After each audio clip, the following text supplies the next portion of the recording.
ओम कृष्णाय वासुदेवाय हरे परमात्मने प्रणत क्लेश नाशाय गोविंदाय नमो नमः। जय श्री कृष्णा, राधे राधे। स्वागत है आप सभी का आपके अपने YouTube चैनल उपासना की उपासना में। आज की वीडियो में आप सुनेंगे पुरुषोत्तम मास महात्म्य के 25वें अध्याय की कथा। 24वें अध्याय में आपने सुना था अधिक मास में दीपदान का क्या फल प्राप्त होता है। आइए अब 25वें अध्याय की कथा का रसास्वादन करते हैं। दृढ़धनवा बोला, हे ब्राह्मण, हे मुने, अब आप पुरुषोत्तम मास के व्रत करने वाले मनुष्यों के लिए कृपा कर उद्यापन विधि को अच्छी तरह से बताइए। राजा की बातों को सुनकर वाल्मीकि मुनि बोले, पुरुषोत्तम मास व्रत के संपूर्ण फल की प्राप्ति के लिए श्री पुरुषोत्तम मास के उद्यापन विधि को मैं तुमसे संक्षिप्त रूप में कहता हूँ, उसे तुम सावधान होकर सुनना। पुरुषोत्तम मास के कृष्ण पक्ष की चतुर्दशी, नवमी अथवा अष्टमी को उद्यापन करना चाहिए। इस पवित्र पुरुषोत्तम मास में प्रातः काल उठकर यथासंभव पूजन के सामान में पूर्वाह्न की क्रिया को करें। एकाग्र मन होकर सदाचारी, विष्णु भक्ति में तत्पर स्त्री सहित ऐसे 30 ब्राह्मणों को निमंत्रित करें। हे भूपते, अथवा यथाशक्ति अपने धन के अनुसार 7 अथवा 5 ब्राह्मणों को निमंत्रित करें। उसके बाद मध्याह्न के समय 16 सेर अथवा उसका आधा यथाशक्ति पंचधान्य से उत्तम सर्वतोभद्र बनाएं।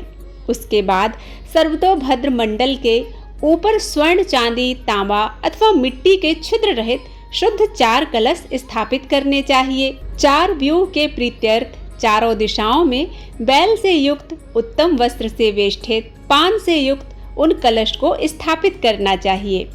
उन चारों कलशों पर क्रम से वासुदेव, हलधर, प्रद्युम्न और अनिरुद्ध देव को स्थापित करें। पुरुषोत्तम मास व्रत के आरंभ में स्थापित किए हुए राधिका सहित देव देवेश पुरुषोत्तम भगवान को कलश युक्त करें। वहां से लाकर मंडल के ऊपर मध्य भाग में स्थापित करें। वेद वेदांग के जानने वाले वैष्णव को आचार्य बनाकर जप के लिए 4 ब्राह्मणों का वरण करें। उनको अंगूठी के सहित 2-2 वस्त्र प्रदान करें। प्रसन्न मन से वस्त्र आभूषण आदि से आचार्य को विभूषित करके फिर शरीर शुद्धि के लिए प्रायश्चित गौदान करें।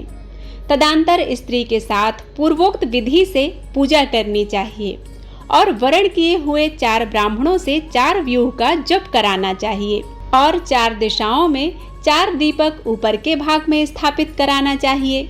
फिर नारियल आदि फलों से क्रम के अनुसार अर्घदान करना चाहिए। घुटनों के बल से पृथ्वी में स्थित होकर पंचरत्न और यथालब्ध अच्छे फलों को दोनों हाथ में लेकर भक्ति श्रद्धा के साथ स्त्री के सहित हर्ष से युक्त होकर प्रसन्न मन से श्री हरि भगवान का स्मरण करते हुए अर्घदान करना चाहिए। अर्घदान का मंत्र है, हे देव पुरुषोत्तम, आपको नमस्कार है। हे हरे, राधिका के साथ आप मुझसे दिए गए अर्घ को ग्रहण करें। नवीन मेघ के समान श्याम वर्ण 2 भुजाधारी मुरली हाथ में धारण किए पीतांबरधारी देव राधिका के सहित पुरुषोत्तम भगवान को नमस्कार है। इस प्रकार भक्ति के साथ राधिका के सहित पुरुषोत्तम भगवान को नमस्कार करके चतुर्थ्यन नाम मंत्रों से तिल की आहुति देनी चाहिए। इसके बाद उनके मंत्रों से तर्पण और मार्जन करना चाहिए। उसके बाद राधिका के सहित पुरुषोत्तम देव की आरती करनी चाहिए। अब निरांजन का मंत्र कमल के दल के समान कांति वाले राधिका के रमण, कोटि कामदेव के सौंदर्य को धारण करने वाले देवेश का प्रेम से निरांजन करता हूँ। प्रेम पूर्वक निरांजन करते हुए अर्थात आरती करते हुए इस प्रकार ध्यान करना चाहिए। अनंत रत्नों से शोभायमान सिंहासन पर स्थित अनंत ज्योति स्वरूप वंशी शब्द से अत्यंत मोहित व्रज की स्त्रियों से घिरे हुए हैं। इसलिए वृंदावन में अत्यंत शोभायमान राधिका और कौस्तुभ मणि से चमकते हुए हृदय वाले शोभायमान रत्नों से जटित किरीट और कुंडल को धारण करने वाले आप नवीन पीतांबर को धारण किए हैं। इस प्रकार पुरुषोत्तम भगवान का ध्यान करना चाहिए। फिर राधिका के सहित पुरुषोत्तम भगवान को पुष्पांजलि देकर स्त्री के साथ साष्टांग प्रणाम करना चाहिए। नवीन मेघ के समान श्याम वर्ण, पीत वस्त्रधारी अच्युत श्रीवत्स चिन्ह से शोभित और स्थल वाले राधिका सहित श्री हरि भगवान को नमस्कार है। ब्राह्मण को स्वर्ण के साथ पूर्ण पात्र देना चाहिए। उसके बाद प्रसन्नता के साथ आचार्य को बहुत सी दक्षिणा देनी चाहिए। सपत्नीक आचार्य को भक्ति से वस्त्र आभूषण से प्रसन्न करें। फिर ऋद्विजों को उत्तम दक्षिणा दें। बछड़ा सहित वस्त्र सहित दूध देने वाली सुशीला गौ को घंटा आभूषण से भूषित करके उसका दान करना चाहिए। तांबे की पीठ, स्वर्ण का श्रृंग, चांदी के खुर से भूषित कर देना चाहिए और उसके बाद घृत पात्र देकर और उसी प्रकार तिल का पात्र देकर आचार्य को विदा करना चाहिए। स्त्री पुरुष को पहनने के लिए उमा महेश्वर के प्रत्यर्थ वस्त्र का दान करना चाहिए। 8 प्रकार का पद देना चाहिए और 1 जोड़ा जूते देना चाहिए। यथाशक्ति हो तो आयु की चंचलता को विचारता हुआ वैष्णव ब्राह्मण को श्रीमद् भागवत का दान करना चाहिए। इसमें किसी भी प्रकार की देरी नहीं करनी चाहिए। श्रीमद् भागवत साक्षात भगवान का अद्भुत स्वरूप है। जो वैष्णव पंडित ब्राह्मण को इसे देते हैं उन्हें अक्षय पुण्य की प्राप्ति होती है। वह कोटि कुल का उद्धार कर अप्सरा गणों से सेवित विमान पर सवार होकर योगियों को दुर्लभ गौलोक को जाता है। हजारों कन्यादान, सैकड़ों वाजपेयी यज्ञ, धान्य के साथ क्षेत्रों के दान और जो तुला दान है आदि वह 8 महादान हैं और वेद दान हैं। वे सब श्रीमद् भागवत दान की 16वीं कला की बराबरी भी नहीं कर सकते। इसलिए श्रीमद् भागवत को स्वर्ण के सिंहासन पर स्थापित कर वस्त्र आभूषण से अलंकृत कर विधिपूर्वक वैष्णव ब्राह्मण को देना चाहिए। कांसे के 30 संपुट में 30-30 मालपुआ रखकर ब्राह्मणों को देना चाहिए। हे पृथ्वीपति, हर एक मालपुआ में जितने छिद्र होते हैं उतने वर्ष पर्यंत बैकुंठ में जाकर वास करता है। उसके बाद योगियों को दुर्लभ निर्गुण गौलोक को जाता है, जिस सनातन ज्योतिर्धाम गौलोक को जाकर नहीं लौटते हैं। 2.5 सेर कांसे का संपुट कहा गया है। निर्धन पुरुष यथाशक्ति व्रत पूर्ति के लिए संपुट दान करें अथवा पुरुषोत्तम भगवान के प्रत्यर्थ मालपुआ का कच्चा सामान फल के साथ संपुट में रखकर देना चाहिए। हे नराधिप, निमंत्रित सपत्नीक ब्राह्मणों को पुरुषोत्तम भगवान के समीप संकल्प करके देना चाहिए और इस प्रकार प्रार्थना करना चाहिए। हे श्री कृष्ण, हे जगदाधार, हे जगत को आनंद देने वाले, मेरी समस्त इस लोक की और परलोक की कामनाओं को शीघ्र पूर्ण करें। इस प्रकार गोविंद भगवान की प्रार्थना कर प्रसन्नता पूर्वक पुरुषोत्तम भगवान का स्मरण करता हुआ स्त्री सहित सदाचारी ब्राह्मणों को भोजन कराना चाहिए।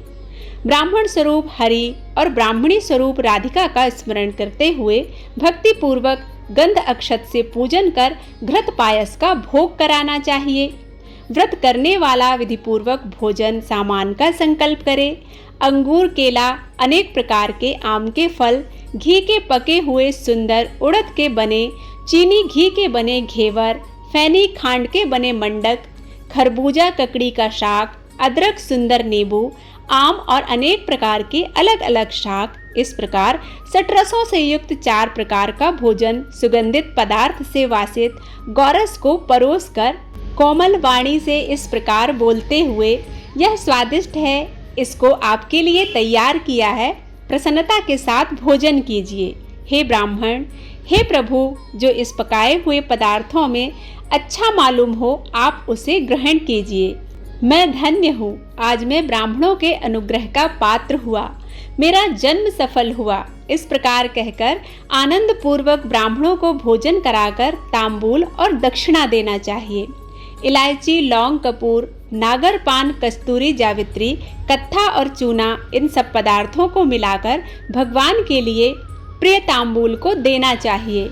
इसलिए इन सामानों से युक्त करके ही आदर के साथ तांबूल देना चाहिए। जो इस प्रकार तांबूल को ब्राह्मण श्रेष्ठ के लिए देता है वह इस लोक में ऐश्वर्य भोग कर परलोक में अमृत का भोक्ता होता है। स्त्री के साथ ब्राह्मणों को प्रसन्न कर हाथ में मोदक देना चाहिए और ब्राह्मणियों को विधिपूर्वक वस्त्र आभूषण से अलंकृत कर वंशी देना चाहिए। सीमा तक उन ब्राह्मणों को पहुंचाकर विसर्जन करना चाहिए।